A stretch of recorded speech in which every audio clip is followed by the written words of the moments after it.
Alright, so here I got the setup for the sea margaritatas, the desert, or the bark scorpions, Central American bark scorpions.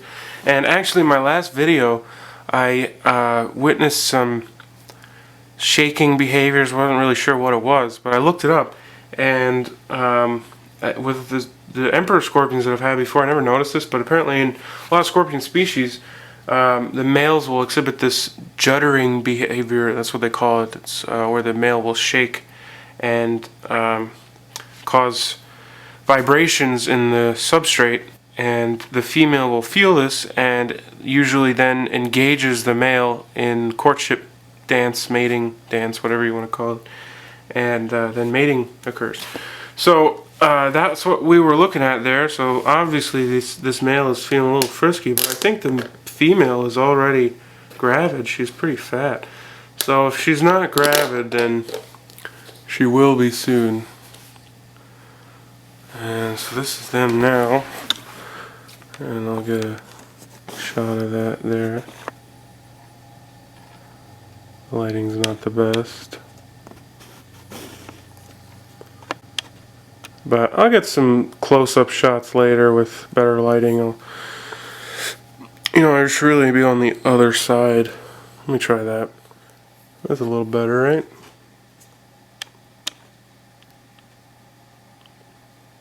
Maybe not. Anyway, so let me zoom out. Take a look at this. So what we have here is the setup. So for scorpions, typical setup, you want some kind of substrate, and obviously after this new information I found, the substrate is even more important. One thing I just realized I forgot to put in here is something flat, because the way scorpions breed and mate is the male and female will engage in a courtship dance where they'll lock each other's pinchers, they'll grab each other's pinchers like that, and they'll kind of dance around, and the male will deposit his, I believe it's called a spermatophore, which is a little packet of sperm, and it sticks to a flat surface. So a lot of times a male will, in his territory, or make his territory near some kind of a flat surface, he will lure the female there, I guess, by doing this juddering, and maneuver her right over the spermatophore. She picks it up, and she is then impregnated.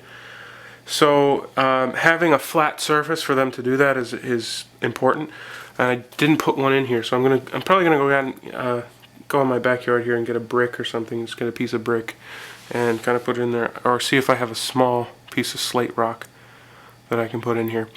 Anyway, so what I've got in here is, this is an old cage that I had. It's actually the same one. If you've seen my Dynastes Tatias, Dynastes Grantai video where I made the soil, this is actually the same box that I used for that.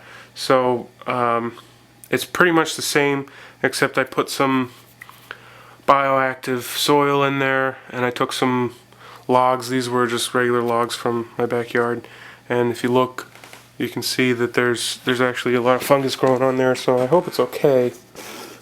You can look here, see there's a little mushroom thing, and there's some more in there too, but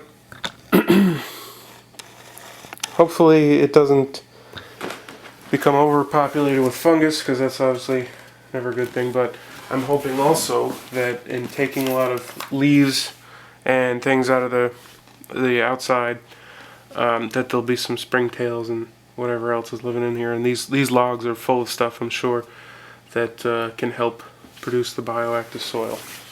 So here are the scorpions here, and now the female had been crawling around a little bit, and she kind of went over the side, but now she's gone back in there. So it's clear that they like to hide. So those leaves in there, the two logs like that, they'll probably crawl up in there and hide a lot. So I probably won't see them too often, but I'm gonna do this as carefully as possible. Here's the male, and we'll put him. You know what? Before I put them in here, As I just said, I'm probably not going to see them a whole lot. I'm going to switch to the macro left. It's a macro shot.